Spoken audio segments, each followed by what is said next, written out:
Scream 7 is hitting theaters this weekend, Friday, February 27th, so I figured there was no better way to celebrate Ghostface than by ranking all 6 Scream movies we have right now from worst to best. Now, I already know there's kind of a universal ranking that a lot of Scream fans seem to agree on, but my list is completely different. If you've seen any of my videos, you know that I have some really weird lists that are very unpopular, and I'm really not trying to be different.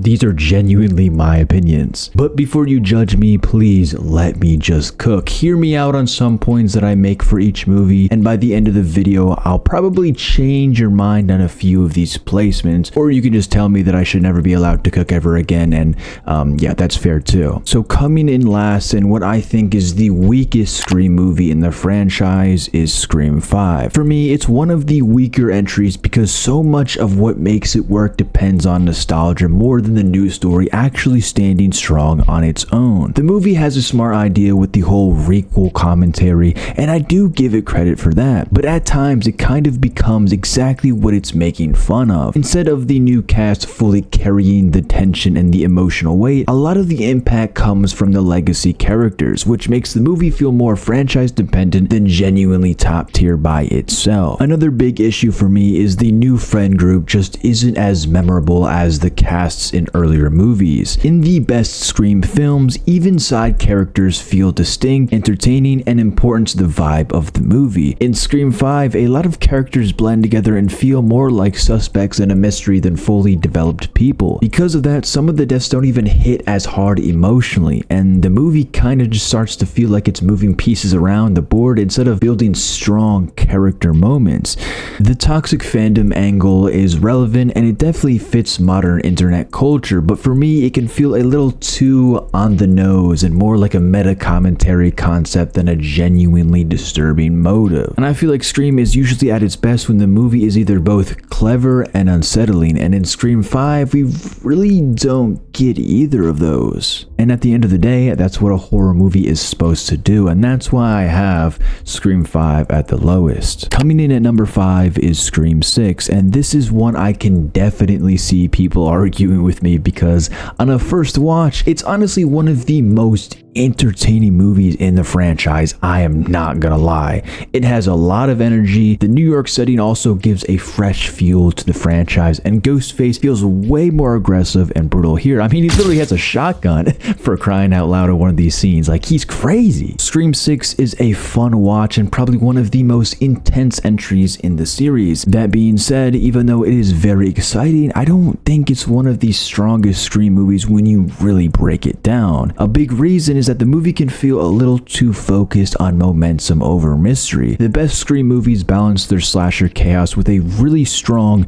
whodunit element, where the suspicion and the character dynamics are just as compelling as the kills. In Scream 6, the action and the set pieces are phenomenal, but the mystery side of it just doesn't always feel as tight or as satisfying as the top tier movies. Another issue for me is the amount of plot armor in this movie is absolutely insane. Now, Scream has always asked you to suspend disbelief for a little bit, but in Scream 6 there are multiple moments where characters survive situations that feel way more severe than what the movie is trying to sell, and after a while it starts to lower the tension because instead of thinking anyone can die, you start feeling like the movie's just pulling punches with certain characters, and it's just like, who's gonna die or who's not gonna die? Like, come on. Now at number 4 for me is Scream 3, and I know a lot of people are gonna disagree with me on this one because this has to be one of the most hated movies in the franchise. Like if you simply just search up what is the worst Scream movie of all time, Scream 3 literally pops up as the most popular trash movie out of the Scream franchise. And to be fair, I get why. The tone is all over the place at times, and it leans way more into the Hollywood satire angle, and it doesn't really always have the same level of tension as the best Scream movies. Now, there are definitely moments where it feels messier than the others, and if someone has this near the bottom, I'm not even going to be mad at that take. But with all of that, I still think Scream 3 is better than people give it credit for, and the huge reason for that is Roman Bridger. Now, Roman honestly makes this movie so much more interesting than it would have been without him. Even if people don't love the overall tone or some of the execution this movie has, Roman gives the movie real weight because he's not just another Ghostface killer with another random motive. His reveal actually adds something major to the franchise. The twist that he's Sidney's half-brother is already a shocking reveal on its own, but then when you find out he manipulated Billy Loomis and helped push Billy and Stu toward the original killings, it completely changes his importance in the story, and that's what makes Roman Bridger such a standout Ghostface to me. He's not just part of the Ghostface legacy, he literally is the originator of it. And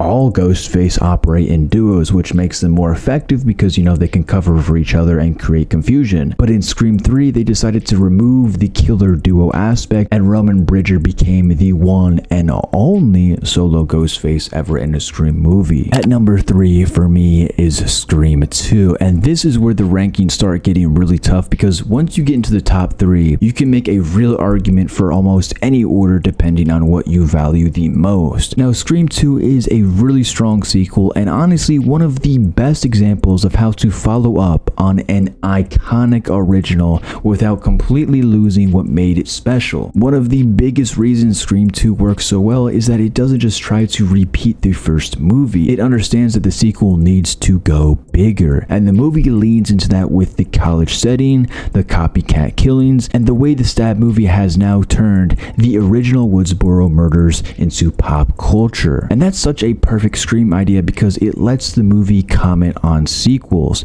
media obsession, and how violence gets commercialized, while still giving us a legit slasher mystery. I also think Scream 2 has some of the best suspense sequences in the franchise. I think Mickey was a phenomenal Ghostface, great Ghostface, and Billy Loomis's mom. It also has that classic Scream balance where the movie can be smart and self-aware, but still genuinely intense when it needs to be. And that's a big reason why it holds up so well and why so many people have it near the top. Now, the reason I have it at number 3 instead of even higher is because as strong as it is, I still think the movies above it edge out in certain areas. Which brings us to number 2, which is Scream 4. And honestly, this movie has aged like fine wine. Now, for a long time, I feel like people completely underrated Scream 4, but now more and more fans are starting to realize just how smart this movie actually was. This is one of those movies that got even better with time because so much of what it was trying to say about internet fame and people wanting to be the center of a tragedy feels even more relevant now than it did when it first came out. But now in 2026, it feels way more accurate because we live in a world where so many people are chasing clout at